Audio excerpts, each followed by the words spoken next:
Captain Lee Do-yun stood on the bridge of his warship and watched death approach from the stars. The massive alien ships filled the sky like dark clouds, their hulls glowing red with the fires of 1,000 battles. Earth hung below them, broken and bleeding, its blue oceans turned gray with ash and smoke. Do-hyun pressed his hand against the cool metal of the command console. His ship, the Soul's Pride, was the last human warship still fighting. Around him, 11 other ships floated, in space, their crews waiting for his orders. Against them came 3,000 Vorthak vessels, each one bigger than a city. The war had lasted 3 years. Humanity had fought bravely across 17 star systems, but the aliens were too strong, too many. One by one, the human colonies had fallen. Mars went silent first, then the Jupiter stations, then the outer worlds where brave families had tried to build new lives among the stars. Now only Earth remained, and Earth was dying. "Captain," said Lieutenant Park Min-soo from his station, "the Vorthak fleet is moving into attack formation." Do-yun nodded. He had expected this. The aliens had been patient, wearing down humanity's defenses month by month, year by year. They did not rush into battle like humans might.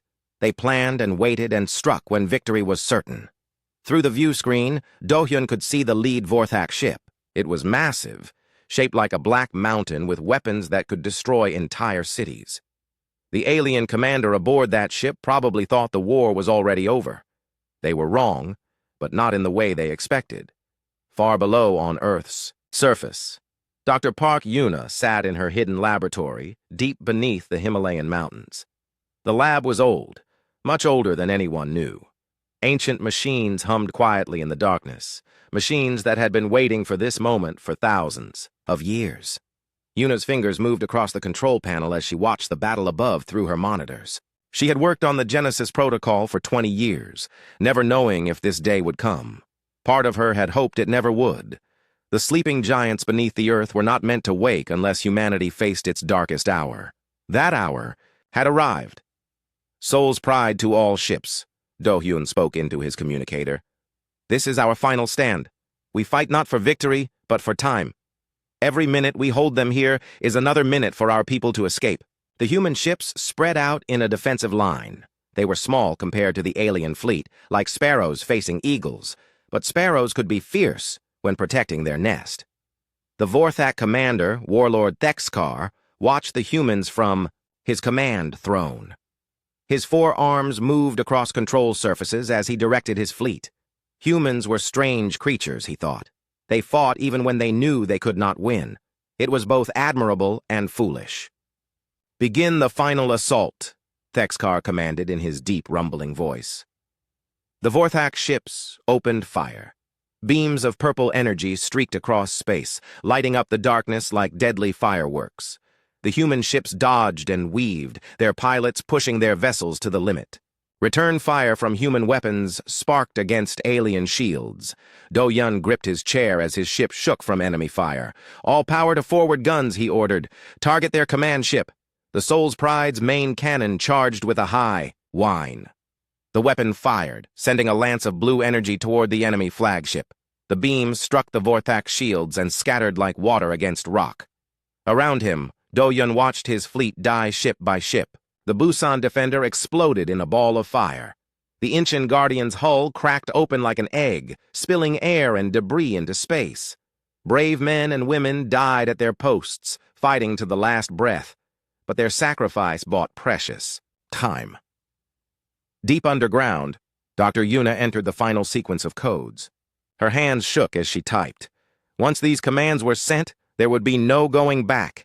Humanity would change forever in ways that even she did not fully understand. "Forgive us," she whispered to the empty lab, though she was not sure who. She was asking forgiveness from. The ancient computers accepted her codes. Throughout the Earth, systems that had slept for 10,000 years began to wake. Power flowed through cables older than civilization. In chambers carved from living rock, machines started their work. Above, the battle reached its climax. Only 3 human ships remained, including Do-hyun's flagship. The Soul's Pride was badly damaged, her hull blackened and torn. Most of her weapons were destroyed. Her crew was down to half strength.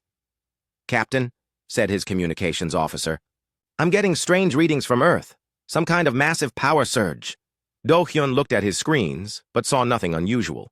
Whatever was happening below, it was too late to matter now. The Vorthak ships surrounded them, weapons charging for the killing blow. "All ships," Do-hyun announced. "It has been an honor to serve with you. Set course for the enemy command ship. Full speed." His remaining captains understood immediately. This was not retreat. This was one final charge. The 3 human ships turned toward the massive Vorthak flagship. Their engines burned bright blue as they accelerated. Enemy fire tore at their hulls, but they did not stop. They could not stop. Warlord Thexkar realized what the humans intended too late. "Destroy them before they reach us!" he roared at his weapons crews. The Soul's Pride led the charge, her damaged hull glowing red from enemy fire. Beside her, the Daegu sword and Gwangju shield followed, their crews singing old battle songs as they flew toward certain death. Do-hyun watched the Vorthak flagship grow larger on his screen. He could see the alien weapon ports, the thick armor plating, the bridge windows where Thexkar waited. In a few seconds, it would all be over. "For Earth," he said quietly. The Soul's Pride struck the Vorthak command ship at full speed. Her fusion reactor overloaded in the moment of impact, releasing the power of a small star. The explosion lit up half the solar system, vaporizing both ships instantly. The other 2 human vessels followed seconds later, their own reactors adding to the inferno. When the light faded, the Vorthak fleet hung motionless in space. Their command ship was gone, their leader dead. For a moment, they did not know what to do. Then their secondary commanders took control. The fleet regrouped and prepared to claim their prize. Earth lay defenseless below them, its last protectors dead. Soon, Vorthak soldiers would march across human cities. The war was over, or so they thought. In her underground laboratory, Dr. Yuna watched the readouts as systems came online across the planet. The Genesis protocol was active, deep beneath the Earth, in chambers that had waited since before recorded. History. The sleepers were beginning to stir. She closed her eyes and felt tears on her cheeks. Captain Do-hyun and his brave crews had given their lives to buy these precious minutes. Their sacrifice would not be forgotten. The Vorthak began landing, their troop ships, confident in their victory. They had fought humans before and knew what to expect. The survivors would hide in their cities and forests, perhaps mount some small resistance, but it would not last long. They were about to learn that they had never fought humans like these. In the deep places of the Earth, ancient eyes opened for the first time in 10 millennia. Hearts that had beaten slowly in dreams began to race with waking blood. Minds touched with memories of wars fought when the pyramids were young reached out to each other across the globe. The Genesis warriors were awakening, and the real war was about to begin. The first thing Jin Woo-sung felt was cold. Not the gentle cold of winter air, but the deep cold that comes from sleeping in ice for thousands of years. His body lay still in the crystal chamber while ancient machines pumped warmth back into his blood. His eyes opened slowly, adjusting to light for the first time in 10,000 years. The chamber around him was carved from solid rock, its walls covered with symbols that no living human could read. But Woo-sung could read them, because he was there when they were written. He sat up carefully, feeling his muscles respond to commands they had not received in millennia. His body was different from ordinary humans, built for war and survival in ways that nature had never intended. He stood 7 feet tall, his frame lean but incredibly strong. His reflexes were 50 times faster than a normal person, his bones harder than steel. Around him, other chambers began to open. Lights flickered on throughout the vast underground complex as more Genesis warriors woke from their long sleep. They had been waiting here since before the pyramids were built, sleeping and dreaming of the day when humanity would need them most. That day had finally come. Woo-sung's enhanced hearing picked up sounds from far above, heavy footsteps in boots, not made for human feet. Voices speaking in the harsh language of the Vorthak. The aliens were already on Earth's surface, claiming their prize. He walked to a wall panel and placed his hand against it. Information flowed directly into his mind through biomechanical interfaces. The war was over. The human space fleet was destroyed. Earth's defenders were dead. The planet was occupied by 3 million Vorthak soldiers who believed they faced no remaining resistance. They were wrong. On the surface, Commander Sio Miran stood in what had once been Sol and surveyed her new domain. The human city was largely intact, its tall buildings reaching toward a sky now filled with Vorthak patrol ships. The humans who remained cowered in their homes, waiting to learn their fate. Miran was a career soldier, veteran of dozens of worlds, conquered by the Vorthak Empire. She had seen many species surrender after losing their space fleets. Some fought back with primitive weapons for a few months before accepting defeat. Others submitted immediately and begged for mercy. Humans seemed to be choosing the second option. Her scouts reported finding only scattered groups of survivors, mostly old people and children. The human military had died in space with their ships. What remained posed no threat to her occupation forces. She was setting up her command post when the first incident occurred. "Commander," her communications officer reported, "Patrol Group 7 has stopped responding." Miran frowned. "Send a search team to their last known position." The search team found Patrol Group 7's vehicles abandoned in a forest outside the city. 20 Vorthak soldiers had simply vanished, leaving behind only their weapons and equipment.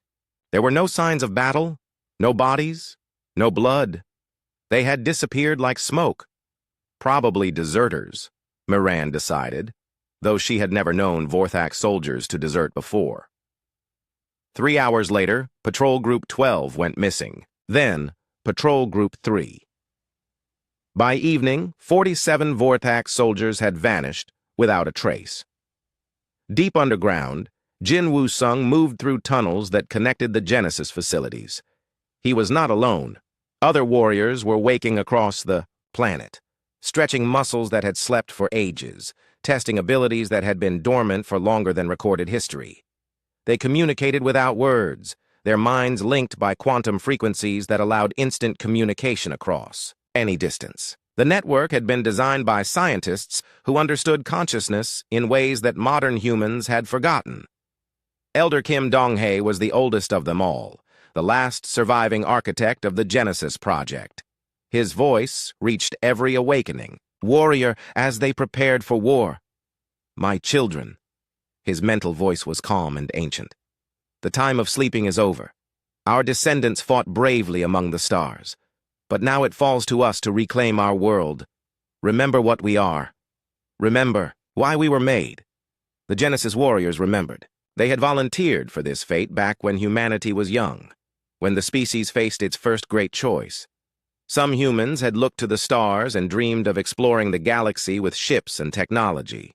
Others had looked inward, seeking to transform themselves into something greater. Both paths had value, but only one could survive if humanity faced extinction. The Star Travelers had built a magnificent civilization and spread across dozens of worlds. But when a superior enemy appeared, they had fallen. Now it was time for the other path to reveal itself. On the surface, Commander Miran received increasingly disturbing reports. Entire mining operations were being sabotaged by unseen enemies.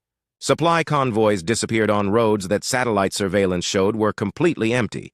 Vorthak soldiers reported feeling watched in the forests, but motion detectors revealed nothing.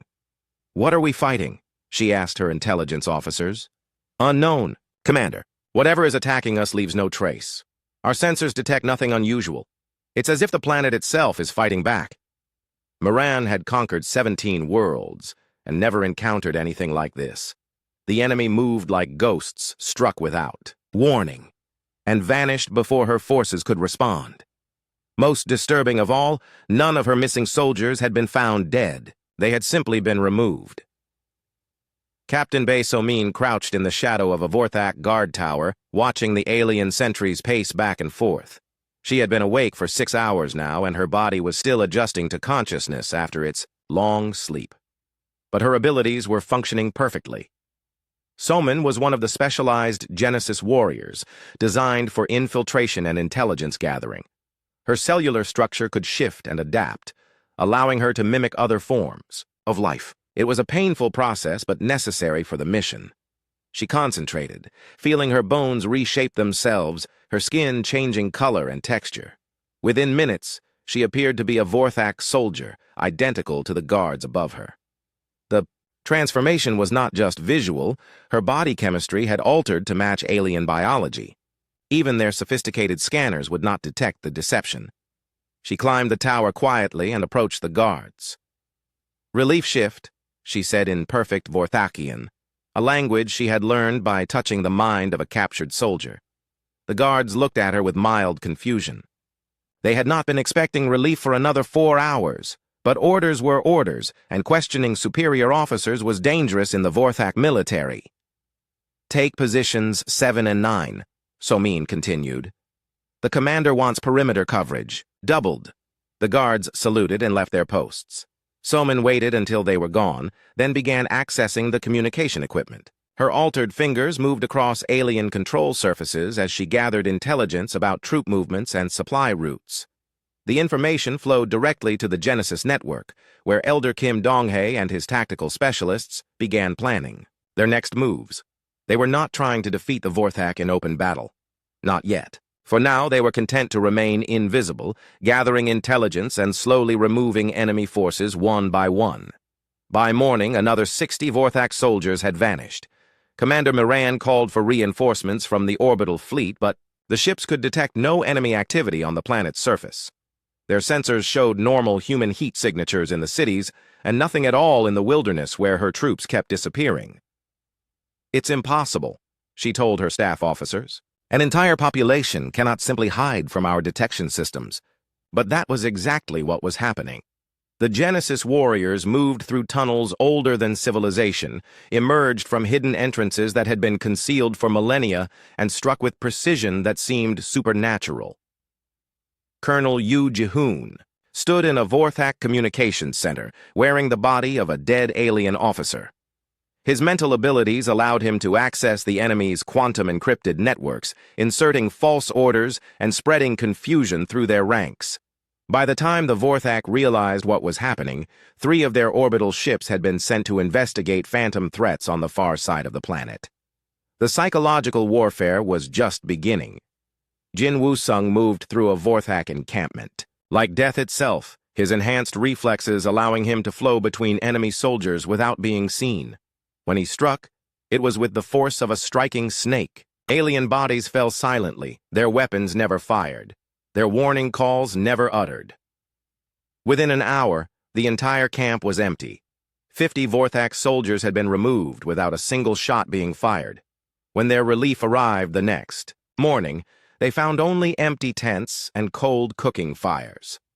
The Genesis warriors were remembering how to hunt.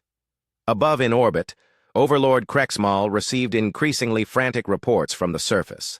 200 of his soldiers had vanished in a single day. Equipment worth millions of credits had been destroyed or stolen. Most disturbing of all, several of his officers had reported receiving contradictory orders from command centers that insisted they had sent no such communications. "What is the status of the human resistance?" he demanded of his intelligence. "Chief." "Unknown, my lord.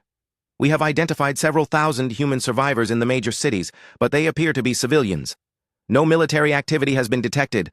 No weapons caches have been discovered." 6 months had passed since the Vorthak claimed victory over humanity. Commander Seo Miran sat in her command center and studied reports that made less sense each day.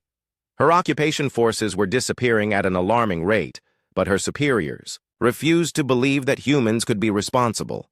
"It must be equipment failure," Overlord Krexmal had told her during their last communication. "Or perhaps solar radiation affecting our soldiers' minds. No defeated species has ever mounted resistance of this sophistication." But Moran knew better. She had lost over 800 soldiers in 6 months, and not one body had ever been found. Supply convoys vanished on roads under constant satellite surveillance. Communication posts went silent without sending distress calls. Most disturbing of all, some of her own officers were behaving strangely. Colonel Yu Jihoon walked through the Vorthak Command Center wearing the face of Major Thakmore, a mid-level intelligence officer who had died 3 weeks ago. None of the aliens suspected that their colleague had been replaced by something that could perfectly mimic their appearance, voice, and even their thoughts. Jihoon had spent months studying Vorthak psychology and social structures. He understood their military hierarchy better than most of their own officers. He knew which commanders were ambitious, which ones were cowardly, and which ones could be manipulated through carefully placed suggestions. "Major," Commander Moran called to him, "what is the status of the investigation into the missing 3rd Battalion?" Jihoon approached her desk, his stolen face showing appropriate concern. "The evidence suggests they encountered a previously unknown human terrorist cell, Commander. I recommend we increase patrols in the northern sector." It was a lie, of course. The 3rd Battalion had been eliminated by a single Genesis warrior who moved through their camp like a force of nature. But Jihoon's recommendation would send more Vorthak troops into areas where other warriors waited in ambush. "Approved," Moran said, "but I want air support for all ground operations." "Of course, Commander. I'll coordinate with the orbital fleet." Immediately, Jihoon left the command center and walked to a quiet corner of the base. He closed his eyes and reached out with his enhanced mind, touching the consciousness of Lieutenant Commander Vexhal aboard the orbital battleship Doom's Edge. The alien officer suddenly felt an overwhelming urge to run a full diagnostic on his ship's weapons systems, a process that would take 6 hours and leave his vessel unable to provide ground support. The psychological manipulation was subtle but devastating. Across the planet, Vorthak officers found themselves making decisions that seemed perfectly logical, but somehow always favored their invisible enemies. Supply routes were changed for security reasons that led convoys directly into Genesis ambushes. Patrol schedules were adjusted in ways that left key areas undefended. Captain Bae Salmon crouched on a rooftop overlooking a Vorthak supply depot. Her cellular structure had adapted to mimic local materials, making her invisible to both visual and electronic detection. She had been watching the facility for 3 days, learning the patterns of the guards and identifying weak points in their security. The depot contained enough ammunition and fuel to supply a full division for a month. Destroying it would force the Vorthak to divert resources from other operations. More importantly, it would send a message that nowhere was safe from humanity's guardians. She waited until the guard rotation left a 30-second gap in the perimeter coverage, then flowed down the building's wall like liquid shadow. Her enhanced muscles carried her across the open ground faster than any normal human could run. She reached the main storage building and placed her hand against the wall. Her body chemistry altered, producing a powerful acid that ate through the alien metal. In seconds, she slipped inside the building and moved toward the fuel storage tanks. Her modified biology allowed her to secrete compounds that would turn the Vorthak's own fuel into a devastating explosive. The reaction would take exactly 17 minutes to reach critical mass, giving her time to escape before the depot turned into a miniature sun. Soman was leaving the building when she encountered a Vorthak patrol that had deviated from its scheduled route. The lead soldier raised his weapon, but before he could fire, Soman's reflexes kicked in. She moved faster than the alien's eyes could track, her hand striking his throat with enough force to crush his windpipe. The other soldiers opened fire, but Samin was no longer where their targeting systems indicated. She flowed between their energy beams like water, striking each soldier with precise blows that left them unconscious but alive. The Genesis warriors preferred to avoid killing when possible, not out of mercy, but because dead soldiers attracted more attention than missing ones. She dragged the unconscious Vorthak into the storage building and sealed the breach she had made in the wall. When their patrol failed to report in, their commanders would send a search team. They would find the bodies inside the depot after it exploded and assume the patrol had died in an accident. 17 minutes later, the depot erupted in a fireball, visible from orbit. Overlord Krexmal stood on the bridge of his flagship and watched the explosion bloom across the planet's surface. That was the 14th major facility to be destroyed in 6 months. And his intelligence officers still insisted they were fighting scattered human survivors with primitive weapons. "My lord," his communications officer reported. "Commander, Miran is requesting immediate reinforcements. She claims to have lost another full battalion in the last week," Krexmal's four arms clenched into fists. "How does one lose a battalion of trained soldiers to a defeated enemy?" She reports no contact. "With hostile forces, my lord. The soldiers simply disappear. Their equipment is left behind, but the troops themselves vanish without trace." It was impossible, yet it kept happening. Krexmal had conquered 47 worlds in his military career and never encountered anything like this. The humans fought, like ghosts, striking without warning and vanishing before retaliation was possible.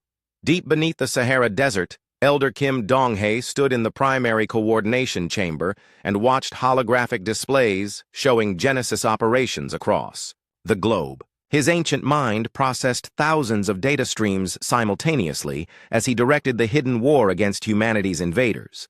Each Genesis warrior was a weapon designed for specific tasks, but together they formed something greater than the sum of their parts. Their quantum-linked consciousness allowed instant communication and coordination across any distance. They could share memories, tactical data, and even sensory input with each other. "Phase 2 is complete," he announced to the network. "The enemy is sufficiently weakened and demoralized. Begin Phase 3. Across the planet, Genesis warriors received new orders. The time for stealth and sabotage was ending. Now they would reveal their true nature to their enemies, carefully and gradually, allowing the Vorthak to glimpse the creatures they had awakened. Jin Woo-sung stood in a Vorthak outpost that had once housed 200 soldiers. Now it was empty, except for himself and the alien commander, cowering behind an overturned table. The other soldiers lay unconscious throughout the facility, victims of nerve strikes that would leave them paralyzed for hours. "What are you?" the commander gasped. In his own language, Woo-sung answered in perfect Vorthakian, his voice calm and measured. "I am what your species created when you threatened mine. I am the price of extinction." He moved faster than the alien's eyes could follow, covering 30 feet in a fraction of a second. His hand closed around the commander's throat, lifting the heavy alien off the ground with casual ease. "Tell your superiors," Woo-sung said quietly, "that this world belongs to humanity. Your kind may have defeated our ships, but you have awakened something far older and more dangerous. Leave now, while we still allow you to live." He released the commander and stepped back. The Vorthak officer scrambled to his feet, terror evident in his four eyes. Woo-sung smiled, showing teeth that were sharper than any humans had ever been. "Run," he suggested. The commander ran, broadcasting frantic reports to his superiors about superhuman attackers who moved like lightning and spoke perfect Vorthakian. His story was dismissed as battle stress hallucination, but other reports began filtering in from across the planet. Soldiers described attackers who could not be human but looked human. Creatures that moved too fast to track, spoke alien languages, fluently, and displayed impossible strength.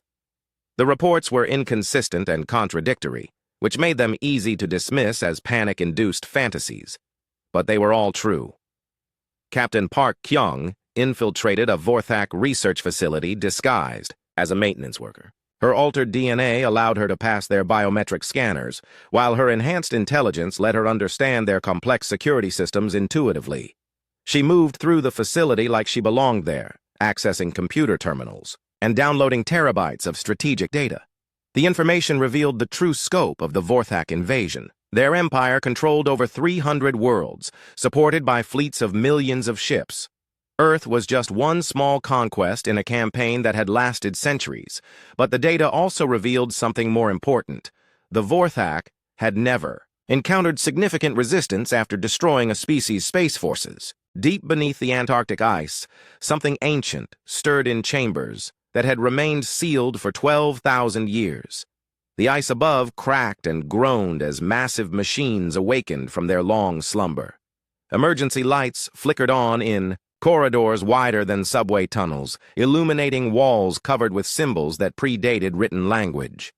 Grand Marshal Choi Hyun-woo opened his eyes for the first time since the last ice age. Unlike the other Genesis warriors, he had not been awakened by the initial protocol. His chamber was deeper, older, more heavily protected. He was the final failsafe, the ultimate weapon that would only wake when humanity faced total extinction. Sensory feeds from other warriors flowed into his consciousness as he rose from his crystal bed. He absorbed 6 months of conflict data in seconds, understanding immediately what had transpired. The young ones had done well, but their restraint was no longer necessary. The Vorthak had revealed their intentions toward human civilians, and that changed everything. Hyunwoo stood and walked to a wall panel that responded to his touch. Information scrolled past his enhanced vision as he accessed systems that had been monitoring the galaxy for millennia. What he saw made him smile, though it was not a pleasant expression. Humanity had not put all their eggs in one basket. While one branch of the species had reached for the stars, the other had prepared for this exact scenario. Hidden facilities throughout the solar system were coming online, revealing ships and weapons that made the Vorthak's technology look primitive. On Earth's surface, Dr. Yang Hayun emerged from a facility disguised as an abandoned mine shaft. She was one of the Genesis biotech specialists, designed to oversee the awakening process and coordinate the final phase of humanity's plan. Her enhanced intellect processed tactical data from 1,000 sources as she prepared to activate protocols that had been dormant for ages. "Begin Phase 4, she transmitted to the Genesis network. "Activate all secondary sites." Across the solar system, asteroids that had drifted silently for millennia suddenly blazed with internal fires. On the far side of the moon, hidden doors opened in crater walls, revealing hangar bays filled with ships that seemed to grow rather than be built. On Mars, beneath the polar ice caps, massive manufacturing complexes rumbled to life. The Vorthak had thought they conquered a single world. They were about to discover they had awakened a sleeping empire. Emperor Vorthgax received the reports aboard his personal dreadnought in the outer system. His massive form shifted uneasily on his command throne, as his intelligence officers described. The impossible. Ships were appearing throughout the human solar system, emerging from hiding places that their sensors had never detected. "How many vessels?" he demanded. "Unknown, my Emperor. Our scouts report new contacts every hour. The ships appear to be biological in nature, unlike any technology in our databases." Vorthgax had ruled the galaxy's most powerful empire for 3 centuries. He had personally overseen the conquest of dozens of species and never encountered anything like this. The humans had seemed typical in their spacefaring phase, using conventional fusion drives and particle weapons. These new ships moved without visible propulsion and seemed to repair damage faster than his weapons could inflict it. Admiral Na Taehyung stood on the bridge of his bioship Eternal Dawn as it emerged from its hiding place in the asteroid belt. The vessel was grown rather than built, its living hull responding to his thoughts and adapting to threats in real time. Around him, a fleet of similar ships materialized from concealment, their organic hulls shimmering with patterns that confused. "Enemy sensors. All ships," he transmitted through the bio-neural network. "Begin recovery operations. Priority target, Vorthak orbital facilities." The Genesis fleet moved with fluid grace, their ships flowing through space like schools of fish. As they approached the first Vorthak orbital station, their hulls began to change, growing new weapon systems and defensive structures. The aliens opened fire, but their energy beams were absorbed by living armor that converted the attacks into usable power. Na Taehyung's ship reached the station and extended organic tendrils that pierced the alien hull. The bioship began consuming the enemy vessel, breaking down its metals and composites into raw materials while simultaneously analyzing its technology. Within minutes, the Vorthak station was gone, and the Eternal Dawn had grown larger and more powerful. On Earth, Overlord Krexmal watched his orbital defense network disappear piece by piece. The human ships fought unlike anything he had ever encountered. They adapted to his weapons faster than his crews could retarget. Worse, they seemed to be learning from each engagement, incorporating captured technology into their own hulls. "My lord," his tactical officer reported, "the enemy vessels are broadcasting on our emergency frequencies. They are demanding our surrender." "Impossible," Krexmal snarled. "We are the Vorthak Empire. We do not surrender to inferior species." But even as he spoke, he could see his fleet being systematically dismantled by opponents who fought with inhuman coordination and impossible technology. These were not the same humans his forces had defeated in space battles months ago. These were something else entirely. Grand Marshal Hyunwoo emerged from his Antarctic facility onto a landscape transformed. Where once there had been only ice and snow, massive structures now rose toward the sky. Ancient machinery had melted the ice and reshaped the terrain, revealing a complex that rivaled the largest human cities. He walked to a command platform that had been waiting for him for 12,000 years. As his hands touched the control surfaces, his consciousness expanded to encompass the entire planet. Through quantum links, he could perceive every Genesis warrior, every bioship, every hidden facility as they revealed themselves to their enemies. The collective was fully active now, thousands of enhanced minds working as one. They shared thoughts, memories, and tactical data instantaneously. What one warrior learned, all warriors knew. What one ship discovered, the entire fleet could utilize. "Begin the final phase," Hyunwoo commanded. "Show them what humanity has become." Director Lee Sun-hee stood in a facility beneath the Pacific Ocean, watching holographic displays that showed the true scope of humanity's preparation. Hidden cities existed in ocean trenches, mountain cores, and underground caverns. Manufacturing. Centers that had operated in secret for millennia were producing weapons and ships at exponential rates. The Genesis warriors had not been sleeping for 12,000 years. They had been building. "Vorthak command ship," she transmitted on all frequencies. "This is Director Lee Sun-hee of the Genesis Collective. You have 10 minutes to begin evacuation procedures. Any vessel that remains in this system after that deadline will be considered hostile and dealt with accordingly." Krexmal received the transmission with disbelief. A single human was ordering the mighty Vorthak Empire to flee like cowards. His pride demanded that he respond with overwhelming force. "All ships," he commanded, "converge on the human home world. Prepare for planetary bombardment. If we cannot occupy this world, we will destroy it." It was exactly the response Hyunwoo had expected. The Vorthak were predictable in their arrogance, and that predictability had been built into humanity's plans from the beginning. The aliens were about to learn why the Genesis warriors had waited so long to reveal themselves. As the Vorthak fleet moved into bombardment formation, space around Earth began to shimmer. Massive structures materialized from what had seemed like empty vacuum, revealing defensive platforms that dwarfed the alien ships. The structures were clearly artificial, but seemed to be grown rather than built, their surfaces rippling with organic patterns.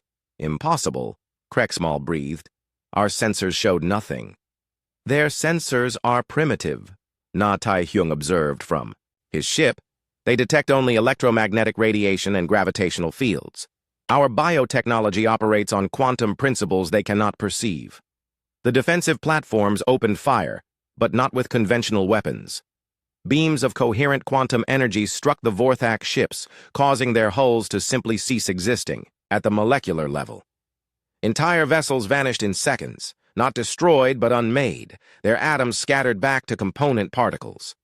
Those ships that survived the first volley found themselves surrounded by Genesis bioships that had materialized from hyperspace. The organic vessels extended tendrils that penetrated alien hulls, not to destroy, but to convert.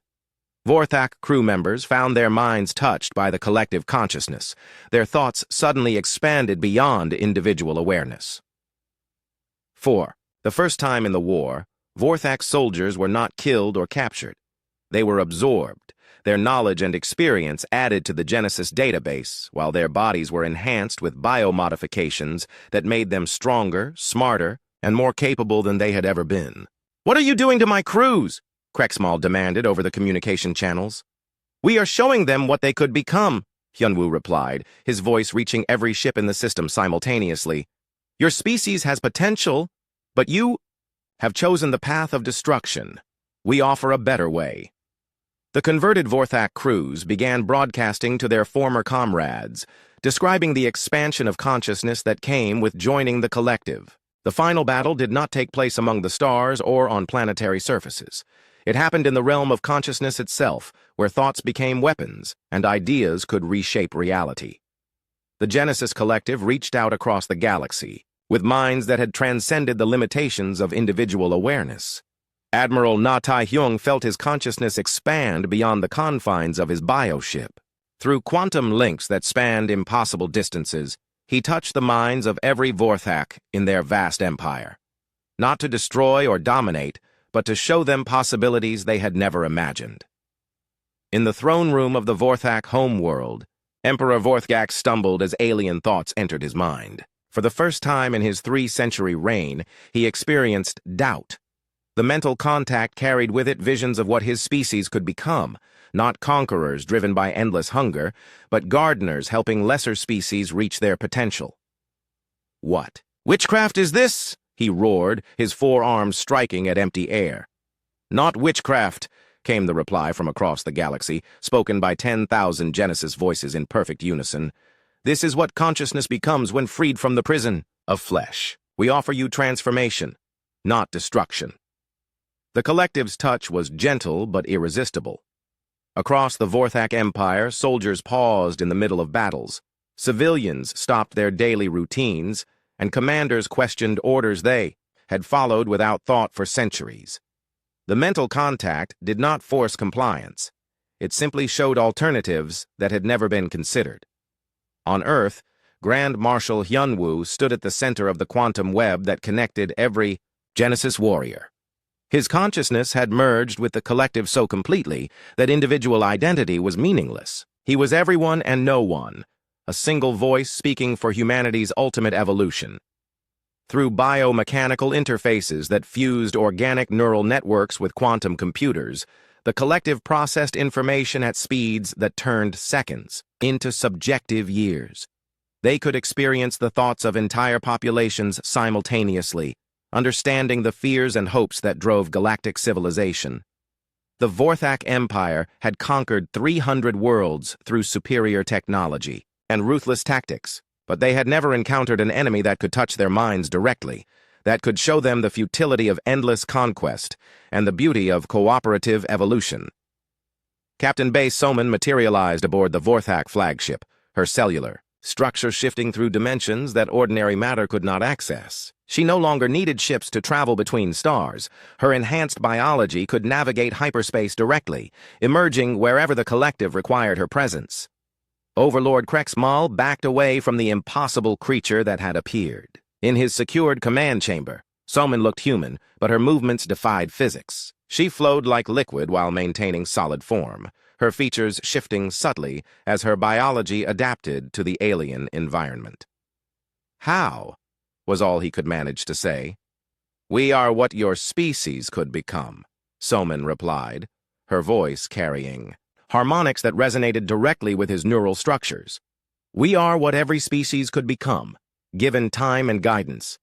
She extended her hand toward him, and Krexmal saw visions of transformation that made his mind reel. The Genesis warriors were not human in any sense his species understood. They were post-biological entities that had transcended the limitations of evolution, creatures that could reshape matter and energy through conscious will. "We do not seek to destroy you," Soman continued. "We seek to elevate you. Join us and help us tend the garden of consciousness that spans the galaxy." Across the Vorthak Empire, similar encounters were taking place. Genesis warriors appeared, on every world, in every ship, beside every leader. They came not as conquerors, but as teachers, offering transformation to any who would accept it. The response was not immediate submission. Many Vorthak fought back, their weapons useless against enemies that could exist in multiple dimensions simultaneously. But as the days passed, resistance crumbled not through force, but through understanding.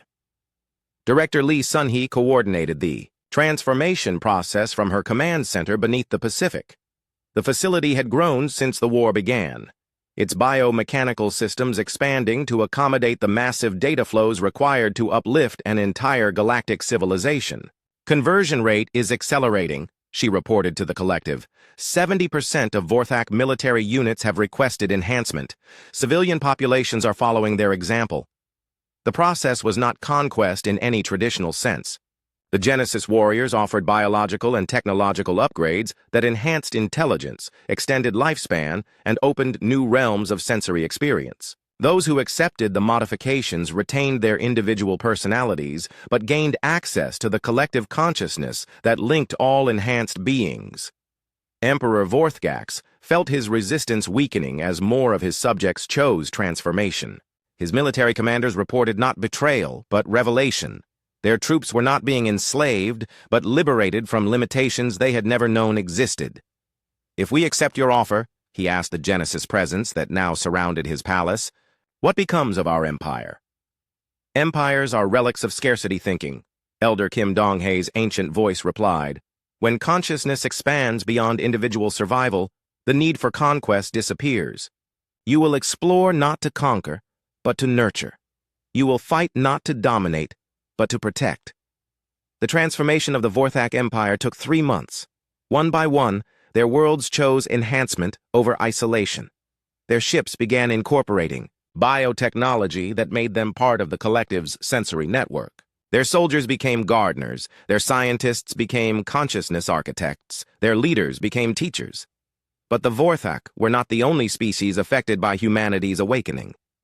Jin Woo-sung traveled to the edge of the galaxy, where the Zafari Confederacy had watched the Vorthak War with growing alarm. The crystalline beings had ruled the galactic rim for millennia, their silicon-based consciousness operating on timescales that made centuries seem like moments. When Woo-sung materialized in their great assembly chamber, the ancient Zafari barely acknowledged his presence.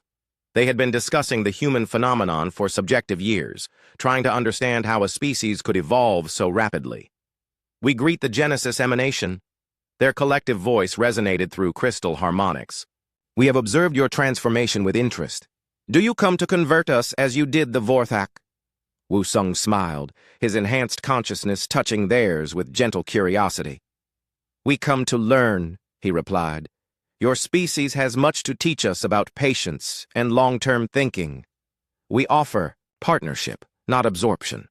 The collective had learned from each species they encountered. The Vorthak brought military precision and tactical innovation. The Aquarian Council contributed their mastery of biological sciences. The machine hegemony shared their understanding of quantum consciousness.